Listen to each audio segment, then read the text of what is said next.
नमस्कार किसान साथियों, F2DF मोबाइल ऐप और F2DF वेबसाइट आज हमारे पशुपालक भाइयों के लिए बहुत महत्वपूर्ण जानकारी लेके आई है। आज हम जो वीडियो बनाने जा रहे हैं वो हमारे पशुपालक भाइयों के लिए बहुत महत्वपूर्ण होने वाली है, क्योंकि अभी गर्मी का समय आ चुका है और गर्मी के समय में जो सबसे अधिक समस्या पशुओं में होती है, जो ज्ञापन पशु होते हैं उनका गर्भपात हो जाता है, क्योंकि उनके शरीर के अंदर गर्मी आ जाती है। उस गर्मी को सहन नहीं कर पाते, क्योंकि उसमें एक बात देखिएगा, खुद आपको जो समझना होगा, सबसे पहले जो बाहर का तापमान है वो बहुत ज़्यादा गर्म है। उसके बाद जहाँ पे पशु बैठते हैं, जहाँ पे पशु रहते हैं, वहाँ पे भी गर्मी हो चुकी है और पशु के शरीर के अंदर भी जो आहार वो खा रहा है उसकी वजह से गर्मी है, और उसके शरीर के अंदर जब उसका बच्चा है उसका विकास होता है तो और ज़्यादा गर्मी पशु के शरीर में होती है, जिससे पशु का गर्भपात हो सकता है। तो ऐसे में अगर आप कुछ बातों का थोड़ा सा ध्यान दें तो आपका पशु है वो गर्भपात से बचेगा, आपका पशु दूध का अच्छा उत्पादन भी देता रहेगा और आगे पशु की संख्या है उसमें भी वृद्धि होती रहेगी। हम आपको बताने जा रहे हैं कि कैसे आप F2DF ऐप का इस्तेमाल करके फ़ायदा उठा सकते हैं। F2DF का मतलब है फार्मर टू डायरेक्ट फार्मर। यहाँ पे एक किसान दूसरे किसान को एग्रीकल्चर का सेकेंड हैंड सामान खरीद बेच सकता है, पशु चारा खरीद बेच सकता है और अपने पशु खरीद बेच सकता है। और F2DF का दूसरा मतलब है फार्मर टू डायरेक्ट फैमिली, मतलब किसान के खेत से, किसान के घर से सीधे उत्पाद एक परिवार की रसोई तक पहुँचेंगे, जैसे कि फ्रूट और सब्जियाँ। यहाँ पे सबसे बड़ा फायदा यह होगा कि आप मुनाफाखोरी से बचेंगे, आपको किसी को कमीशन देने की आवश्यकता नहीं है। आप F2DF ऐप को डाउनलोड कीजिएगा, प्ले स्टोर पे अवेलेबल है, लिंक नीचे डिस्क्रिप्शन में दिया गया है। F2DF ऐप को डाउनलोड कीजिएगा और मुनाफाखोरी से बचिएगा। ऐसे में सबसे महत्वपूर्ण बात जो आपको ध्यान देनी है वो ये है, सबसे पहली चीज़, आप अपने पशु को जहाँ बांध रहे हैं वहाँ पे हवा पास होने, मतलब एयर वेंटिलेशन वहाँ पे होना चाहिए। हवा वहाँ पे रुकनी नहीं चाहिए। अगर हवा वहाँ पे चलती रहेगी, हवा का वेंटिलेशन होता रहेगा, तो उसमें आपका पशु जो है उस कमरे के अंदर जहाँ पे वो बंधा हुआ है, जहाँ पे वो बाड़ा है जो, उसके अंदर गर्मी नहीं होगी।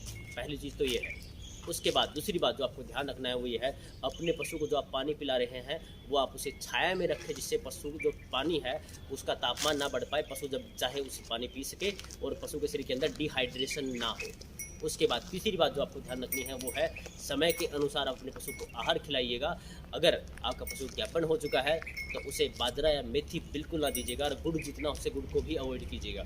गुड़ की बजाय आप शक्कर दे सकते हैं और बाजरे मेथी की बजाय आप जौ और धान की किणकी खिलाइएगा, जिससे आपके पशु के शरीर के अंदर जो है गर्मी नहीं हो पाएगी, पशु का शरीर का जो तापमान है वो नियंत्रित रहेगा। उसके बाद अपने पशु के जो आहार है उसके अंदर आप आंवला ज़रूर मिलाएं।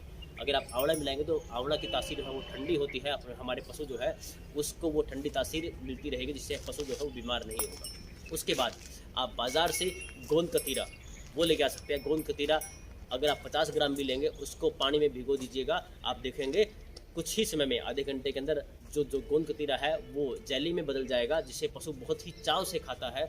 और जो गोंद कतीरे की तासीर है वो बहुत ठंडी होती है और आपके पशु के अंदर गर्मी है वो नहीं होने देगा, जिससे हमारे पशु जो है उसका तापमान कहीं ना कहीं नियंत्रित रहेगा। उसके बाद आप अपने पशु को जो आहार दे रहे हैं उसके अंदर, जैसे अगर आपको अपने पशु का दलिया भिगोना है तो दलिए में जितना हो सके उसमें थोड़ी सी लस्सी ज़रूर मिलाएं, क्योंकि लस्सी की जो तासीर है, जो छाछ है, उसकी तासीर बहुत ठंडी होती है।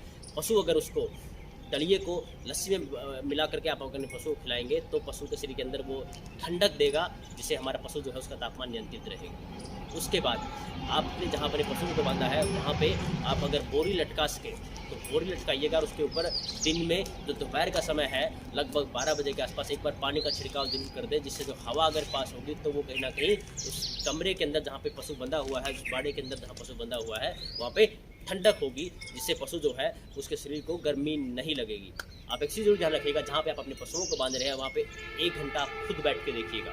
अगर आपको वहाँ पे गर्मी नहीं लग रही है तो आपके पशु भी है वो स्वस्थ है। अगर आपको वहाँ पे बैठना कठिन हो रहा है तो आप खुद देखेंगे कि आपने अपने पशु को तो खूंटे पे बांध दिया है, पशु कहाँ जाएगा, आप तो उठ के जा सकते हैं, पशु नहीं जा सकता। इसलिए अपने पशु को जहाँ बांध रहे हैं वहाँ पे एक बार खुद ही बैठने का प्रयास कीजिएगा, ताकि आपको पता लगे कि यहाँ पे जो टेम्परेचर है वो कैसा है, वहाँ पे जो जगह है वो कितनी बैठने की है, मतलब बैठ पाएंगे या नहीं बैठ पाएंगे आप। उसके बाद जो सबसे महत्वपूर्ण बात है वो आपको ध्यान रखना है, पशु को दिन में एक बार ज़रूर नहलाएं।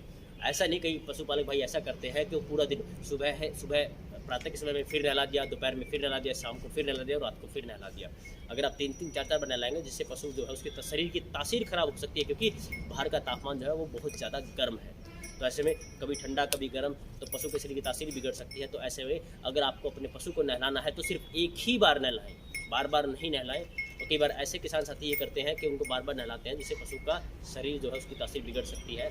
तो अपने पशु को सुबह 10 से 11 बजे के आसपास नहला दें। दिन में एक बार नहलाना काफ़ी है, जिससे पशु का जो शरीर का तापमान है वो नियंत्रित भी रहेगा और बार बार उसके शरीर के तापमान में जो है उसके अंदर गड़बड़ नहीं हो पाएगी, मतलब ठंडा गर्म नहीं हो पाएगा, जिसका फ़ायदा आपके पशु को होगा।